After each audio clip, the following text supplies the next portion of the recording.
Allison. Thank you for joining me for Where I'm From 161 with Claire. What have you been reading? I read and already mailed to a friend Ona Gritz's book Everywhere I Look, which is about her sister Angie, and her life and death. And it was a beautiful, beautiful book. And I'm sorry I don't have it here to show you. But I sent it to another friend of mine who had a sibling die to homicide. So I'm glad I sent it to my friend. It was a really gorgeous book, Everywhere I Look by Ona Gritz. And Claire, I'm inviting you to join me, and hopefully it'll work. It did. Oh, I'm cut in half actually. This is That's what fun. happens when Let's you go let's live. see It let's shrinks see what you. I can fix here. It needs to be higher, doesn't it? I built this tower of books that would Uh huh. hopefully Uh huh. support me. I'm just gonna lean back, Yeah, right? Yes, that's right. You just that's back up better. till you're in the right spot. Yeah. All right. Well, good evening to you. How are you? Good evening. Good. I'm okay. Yes, it was a bit of a difficult day at home with all kinds of things happening, but so not much writing done. But I'm happy to talk writing right now.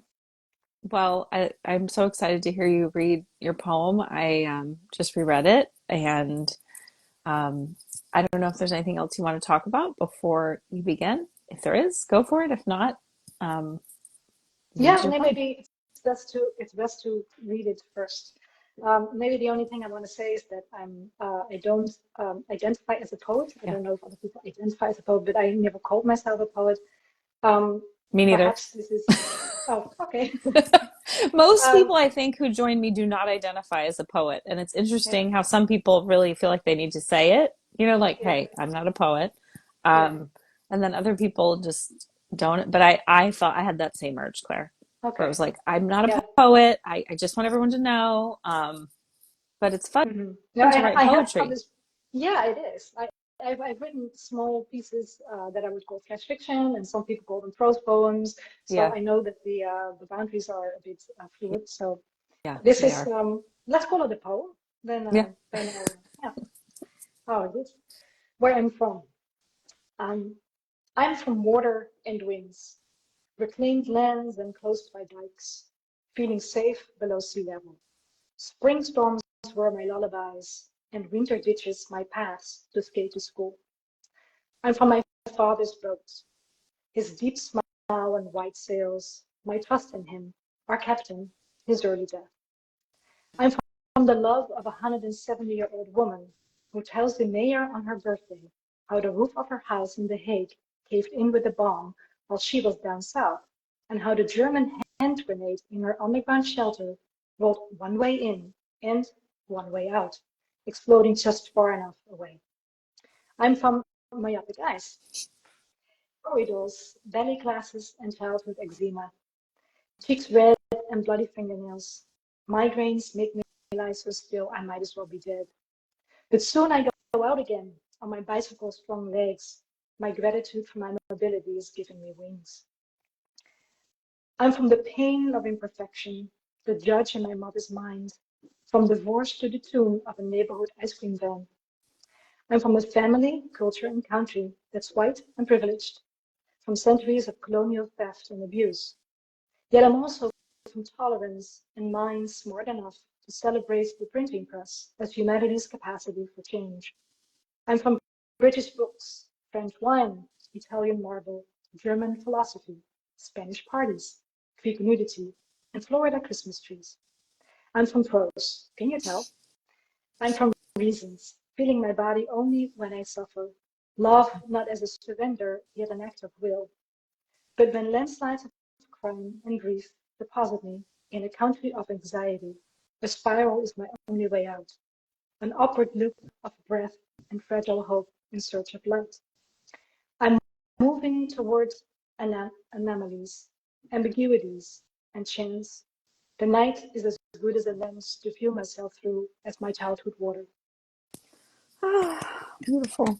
Thank you.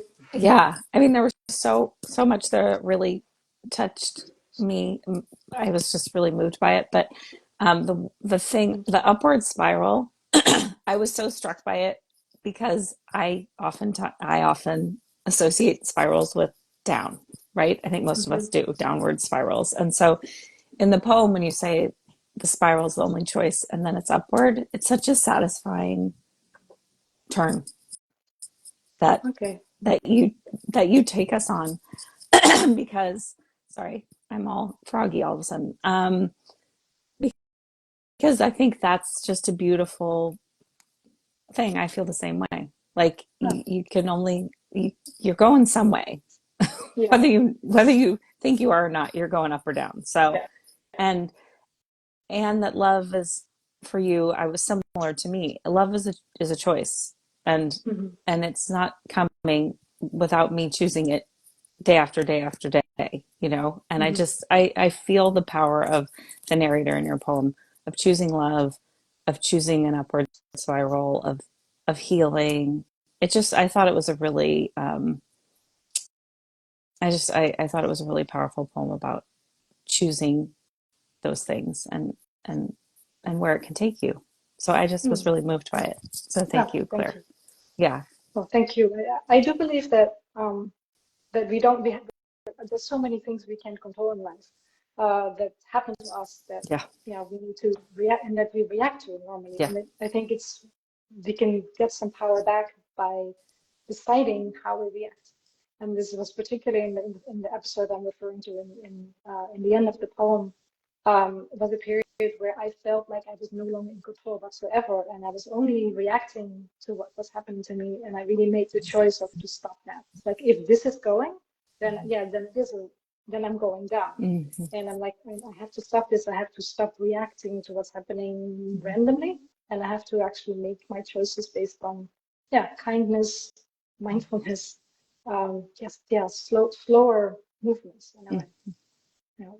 And building community and support and like those things don't magically, I mean they do for some of us, and I hope that I'm building that for my children, but you know for a lot of people it's a conscious choice. You have to choose it to build Yeah, that. absolutely. um, And Go ahead. yeah, investing in your relationships with family and Mm-hmm. friends, and you notice this especially in times of crisis, but I also Yeah. notice it when I'm happy. It's like it's you can be happy alone, but it's just not as good because It's not the same feeling. Yeah. well, you want to I share it. You want to yeah, Yeah. you want Yeah. to share what makes you happy, and you want to be there when other people aren't happy, or it's just yeah. Yeah. Um, Which I think, you know, here in this country, there's a lot of weather, climate change related disasters happening right now and on the East Coast and in Florida. And I just yeah. watched a woman talking about how it's important to have community, yes, in times of crisis, but also saying hello to the cashier, having relationships where we check in on each other, where we ask people for things and they ask us. And there's this reciprocity. It manifests in times of crisis, but we build these relationships not in those times usually, but when we have time. So anyway, I thought it was lovely. And I also loved the water and the night because those are two things that really speak to me. And I thought it was such a great way to open and close the poem because I don't know if I'd ever, I mean, I'm sure I've thought about it, but how they are connected, I Mhm. don't know, thematically or how they speak to, how do you feel I feel they're connected. Yeah, they're connected in the sense of they both have a Mm-hmm. darkness to them. The deeper you go, the darker it Mm-hmm. gets, but also they're reflective in that way, so Yeah. that the water is reflective in a more obvious way, which is why I wanted to bring, I guess, the image of the mirror into the night, Mm-hmm. because the night is not always. But what I meant there more is that you see yourself in the darkness is just as powerful a picture as seeing yourself reflected in a sunny day and in the water, Mm-hmm. or maybe even more, because it shows you who you are in times of crisis or in darkness. Yeah, for me, they're definitely connected. Also, because I started actually with water as a positive thing, because Yes. as a child I never feared it. It's like I grew up about 6 meters below sea level, Yeah. And it was only later that I realized I was never afraid. Not even when there was a storm and I could hear, as I had attic rooms, I could hear Mm. the wind and I could hear the rain and everything. And I always trusted that our dikes would hold, Hmm. which is like kind of ridiculous because they are still, it can always go Right. wrong in any place. Right. We don't have Hmm. hurricanes like you do in the States, but you definitely have storms as Hmm. well. And water, only later on, I guess I started to fear it a bit more. Now, when I swim, I fear what lives underneath the water, or I fear the big depth, especially I've been swimming around this where the ocean bottom drops Yeah. very Yeah. quickly. Yes. So Yeah. it's like a black hole, so I call it blue hole, I think they're called. And Yeah. that really scares me. Does That's it, sort of, it's yeah. kind of magical though, because I was thinking about my connections between Mm, night and water, and I think for me it's the darkness, like literally, like water if you dive deeper, and also mm, the sort of the magic of like they both feel to me like magic happens in those places. absolutely, yeah. Yes. It's the doubleness. It's the darkness Yeah. and the magic. Yeah. Yeah. And I know what you're talking about with those. I don't know what they're called either. Blue hole, black. I think blue hole seems right to me, but Mhm. I think in those spaces, you're reminded of how small we are, which Mhm. is something I really cherished, especially when I was younger. It made me feel like, Yeah. okay, what's happening is small. I'm small. This is Mhm. all going to be okay. Yeah. Um, but now that I have more that I'm attached to and invested in, I think my relationship to those spaces is different because I don't Mhm. want to disappear. You Yeah. know, Yeah. like Yeah. I Yeah. did. I wasn't bothered by the idea of disappearing then, but now Mhm. I don't have that desire. No, In no, fact, I want the you're not opposite. certain. Yeah. It's just also interesting that I consider when I'm walking the earth, I feel like I'm grounded. And Mm-hmm. of course, there's this immensity of sky above me, but somehow I don't feel that as a threat. That's like as though there's nothing there that can hurt me. Whereas if Mm-hmm. I'm in the water, I'm floating. So now I'm on the surface, and the whole universe is below me, and I can't see it, and I don't know what's there. But of course, I have no idea what's above me either. That's probably even much more immense because it goes into the universe. But somehow that scares me less than what's down there in the water. And that's really interesting. Is that, It yeah, is. looking up is okay, but looking down Huh. yeah, it's a different I'm emotion. sure there's some Totally. evolutionary reason for that. That Hmm. we maybe because I don't know. I don't know the reason, but Hmm. um it's interesting too because I don't generally fear what's below me in the water, which I know is something many people fear, especially here, it seems, in the ocean, um, Yeah. because it is kind of murky and I don't know, unknowable. And when something swims underneath you, I think for many people it's like, oh, you know, but meanwhile, if birds fly overhead, we feel like, oh, that's exciting. Like last night, two owls flew over my head, and I was like, "Oh my god, it's magic!" Yeah. Because that doesn't happen here. It hasn't happened to me ever in the 20 years I've lived in Los Angeles, and so it felt like. Meanwhile, if some fish are flying under me, I don't have quite the same response. Although I do if dolphins are swimming. Did I just say fish flying? Fish swimming, Oh, I think you said fish fly. Well, fish actually do fly. but not Yeah. underneath me. Yeah. Probably. But dolphins, I Yeah. when I see them, I always feel I don't know. Have Anyway, I you love been in the water with dolphins? not like on purpose. Have you? I mean, they've been around, but not Yeah. like I've never done a like swim with dolphins situation. No, no. Have you? No, I've never encountered. No, yeah, actually, yes, I did one time did it on purpose somewhere in the Yeah. Bahamas. It was Yes. not a good experience. It was a strange. It felt like yeah, it's not a good experience for the dolphin, and Well, therefore that's it's the not a good experience thing, for right? me. I Yeah, think it feels a little bit like zoo adjacent for yeah, it them. was like a little circus Yeah. trick. It was Yeah. not an encounter. Right. Whereas I was snorkeling in Bali, where I witnessed the dolphins from very far, so I wasn't even in the water with them, and that I felt almost more more of a true connection Yes. because I was watching them, and later on I was in the same water where they were earlier, and could see the corals and the fish, and I had an encounter with a beautiful sea turtle. Oh, I Yeah, and that love sea was sort turtles. of a mutual curiosity. So it was floating towards me, and I was floating towards it, and Yeah, that's 10 times better than yeah, circus animal I know. encounter.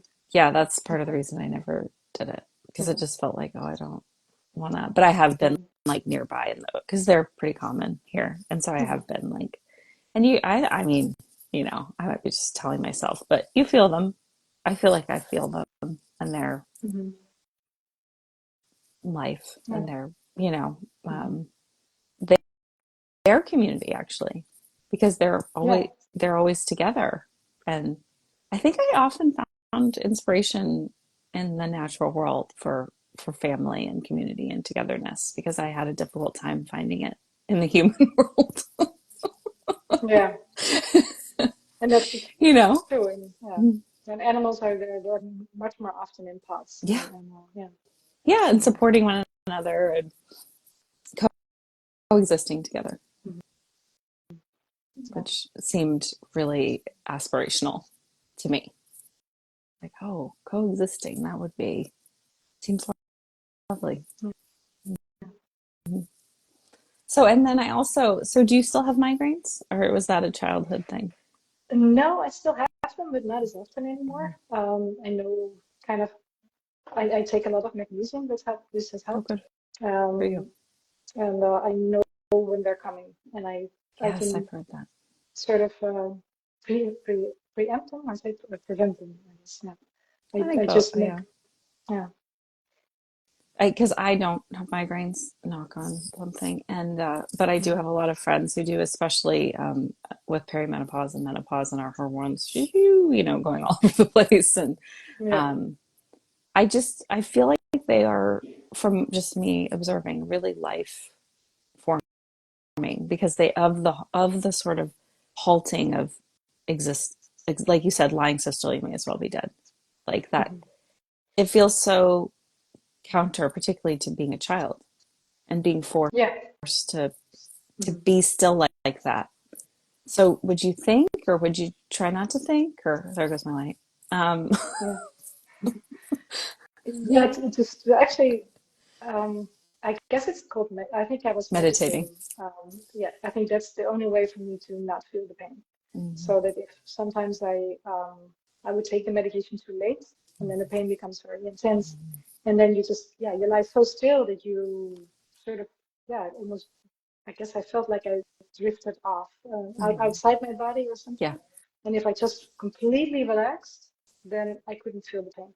As soon as I Mm-hmm. would move my foot or I would have a Yeah. really conscious thought, then I would be back into my body. Mm-hmm. Um, Fortunately, I don't have these intense pains anymore. So I have migraines, but they're much lighter. And usually a good night's sleep will be enough to deal with them. Well, I'm happy for you that Mhm. that's the case. I Yeah. just feel like it seems really formative to have those when you're young, Yeah. Mm. when I other think kids it's, are out playing, yeah. you know, Yeah. and you're trying not to feel feel. Yeah. Yeah. So what was the experience like for you writing this poem? It was interesting. It's trying to yeah find I guess I was finding the core words that I would find important enough to mention. Mm-hmm. And of course, there were so many more things that the poem could have gone a different direction. I saw like a lot of other people have written with more detail or Mm-hmm. more, especially more imagery. Um, and I actually don't have that these details memories of my childhood. So it's more in a reflective way of looking back, like what was formative. Mm-hmm. And I think that's why it's more yeah. It was interesting to look back, and I think I've always in the beginning, I guess I didn't deny that I was Dutch, but I didn't want to make it an issue. For the long time, I lived in Paris, in Interesting. France, and um, I remember even a talk with an editor there early on that he said, "But Claire, you're a Dutch writer. You should write about Holland. You should make this a point of your writing." And I said, "Well, that's boring. It's stupid. Why? You know, I want to write a book that takes place in Paris." And I didn't really understand what I felt it was other people wanting this from me. And now I think I'm circling back and saying like, no, but this is interesting, but now the point of interest comes from me. So in that sense, it was very nice to focus on it for a change. Yeah.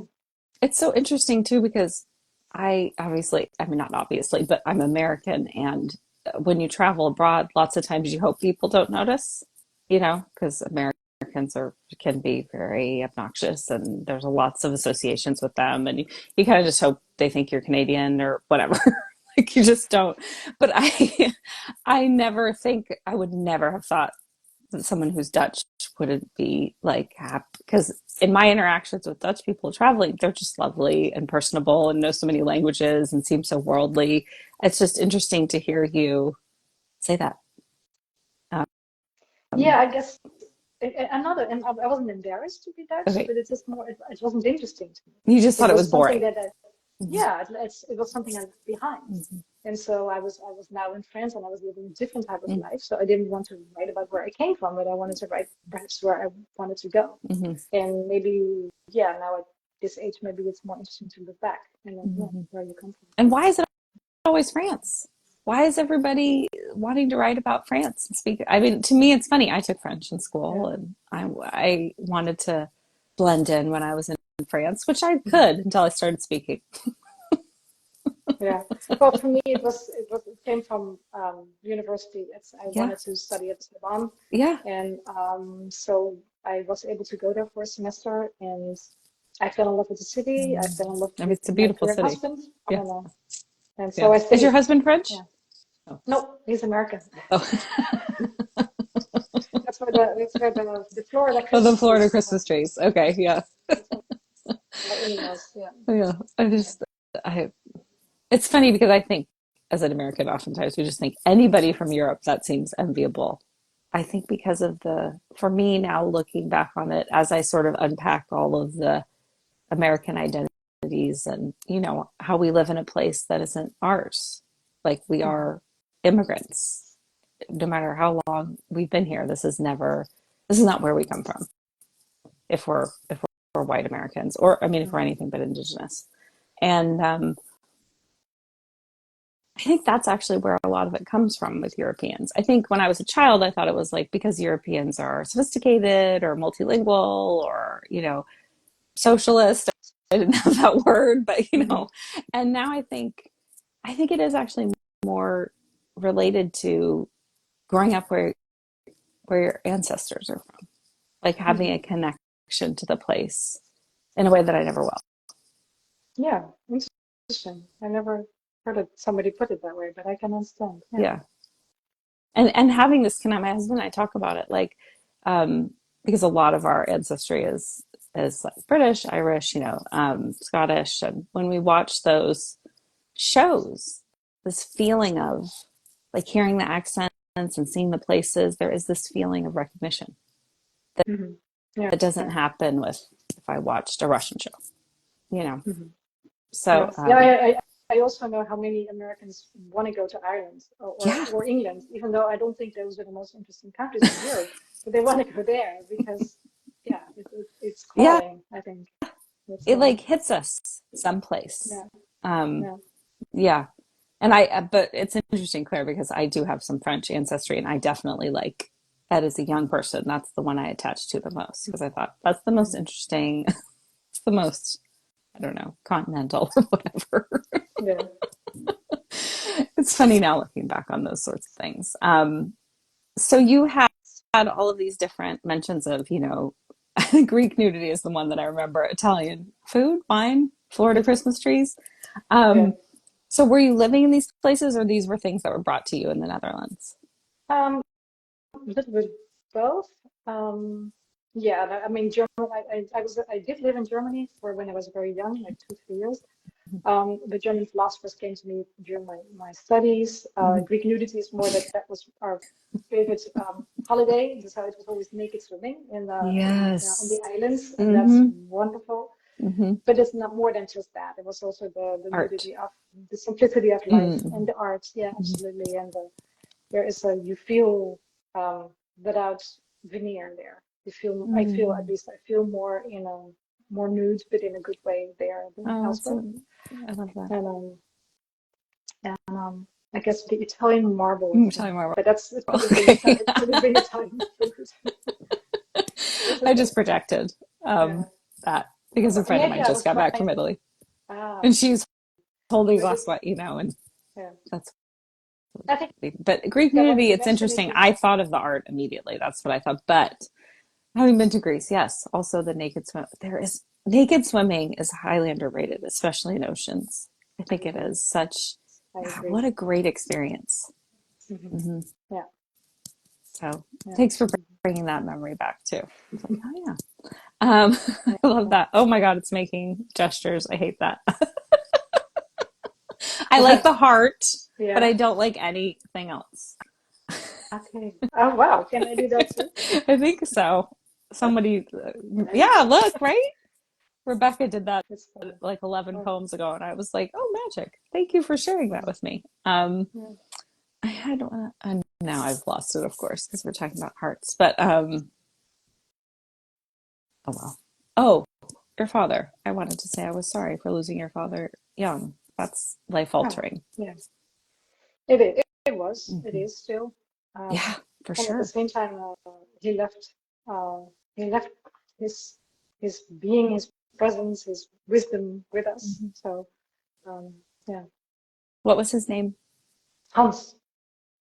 Hans. Yeah. I was just having a conversation with a friend of mine yesterday, Rebecca, about a different Rebecca than who shared this with me. That's funny. Um, she posts every year on the day her son died about him, and in her comments, she says, "Please feel free to share the name of someone you've loved and lost." Mhm. And we were talking about how my brother died when I was 10, and his name was Michael, and how every time I say his name, I feel him. And Hmm. when I That's say, true. It was. right? Yeah. When you and because nobody almost asks what was his name, and so for me saying it, yeah, Hans. I don't actually use his name very often. Right. It's yeah, it's a beautiful thing. We were talking about, I was saying to her so often I would just say my brother, and not Michael. And okay. Um, I'm sorry. oh, it's okay. Yeah. It's part of it. I mean, Hmm. it's love, right? I Yeah. mean, that's what it is. And I think I often just said brother to make other people more comfortable. Like how quickly I learned that grief made people uncomfortable. And so I would just kind of try not to draw attention to it. Hmm. Um, and and we were just talking about how when you ask somebody what their name was, how I don't it's really like surprisingly emotional. Yeah. Yeah. So Hans. Yeah. Um, yeah, I'm Thank you for asking sorry. that. Yeah. Yeah, And yeah. I'm sorry you lost your brother so young. You Thank lost you. Michael so young. So. Yeah, it was um I, I think it does change you. Um, Hmm. and and For sure. I'm grateful for I don't know if Meg's here, but Meg Kissinger wrote a beautiful book about sibling loss, and I was just about to say how grateful I am. I am working on an anthology about sibling loss, and I've become connected with so many siblings and who've lost other siblings, and it has changed my life. Like just not feeling alone with it the way Hmm. that I did for so long. So I think it's really empowering to not worry about everyone else's comfort around my grief. You know, Hmm. Yeah. how old were you when Yeah. Hans died? Um, 21, Oh, 21. Yeah. Yeah. Not that young. So I wasn't I was a young child, not a small it's still child. so young though. Hmm. He was 53. Right, So right. yeah. My husband's father died when he was 13, and I mean, Hmm. we talk about how we feel like that's part of the how we found love, like Hmm. having that Yeah. shared cataclysm in a way. Yeah. I feel like in similar with my husband, not because he's lost someone, but because I met him in the same year that I lost my father. Mm-hmm. And I knew that that loss would either um, bind us together or help keep us apart. Like if, yeah, I think this was such a big change in my life and to fall in love at the same time. For me, yeah, love and loss is connected from the start. Yeah. I think it like when I was tearing up, I mean, it's love. It's like they are connected. And I think Mhm. we have this impulse, I think it's an animal impulse to try to keep them separate. Our animal brains are like, Mhm. those are totally different things. We just move on. Loss is done. But I think, we're evolved. So we can talk about these two things and understand they can coexist. Yeah. Um, And I think most people who have understood loss, they know that they're connected.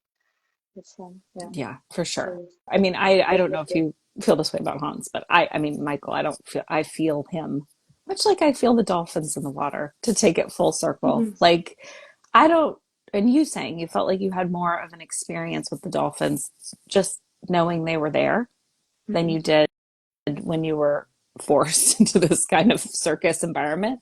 In a way, that's exactly how I feel about Michael. I know he's there, Yeah. even though I can't touch him. Mhm. And both those things are so closely related to night and water as well. That sense of knowing but not seeing. Yes. Yeah. So They brought us in a spiral upwards to another yeah, layer of yeah. understanding. Aw, So I love this. That's why, excuse me. That's why I love doing this, because I mhm. learn something every time, or some like discovery or revelation. So, um, thank you, Claire. Well, I thank really appreciate you you joining for me. well, thank you for doing the whole series and for inviting me to be part of it. It's a really great thing you've built and you're still building. Thank you. It's So, a surprise. My husband and I were just talking about it. Like, it's amazing how it's just grown, and um, it's something that really grounds me every week. mm, Something to look forward to and engage with, and create community around. yeah, that's good. That's particularly great. Yeah. Yeah. So, any last thoughts before we say goodbye? That was, I mean, I think we said them, but anything else? I don't like to just be like goodbye, click. I want to make sure you No, were able to say whatever you I'm wanted to say. I'm it was really lovely chatting with you. I was Okay. happy to meet my poem and it was I think we can leave it at it. Okay. Thank you so much, Claire. I really appreciate Okay. it. Have a lovely evening. Thank Bye. you. Bye.